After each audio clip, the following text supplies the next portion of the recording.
Assalamualaikum warahmatullahi wabarakatuh. Salam literasi. Perkenalkan, nama saya Raina Khairunisa.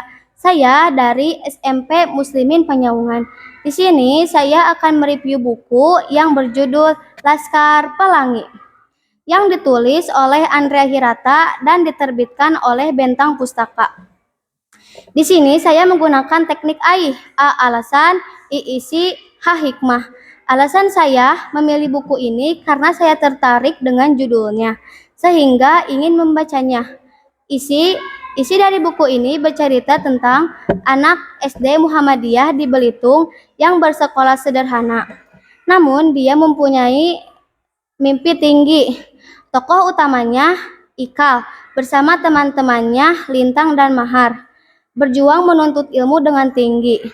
Dua guru mereka, Bu Emus dan Pak Harpan, mendidik dengan penuh kasih sayang dan pengorbanan. Ini memperlihatkan semangat belajar dan persahabatan yang membawa kebahagiaan. Hikmah dari cerita ini, kita belajar untuk tidak menyerah dalam mengejar impian. Mohon maaf bila ada kesalahan. Wabillahi taufiq wal hidayah. Wassalamualaikum warahmatullahi wabarakatuh.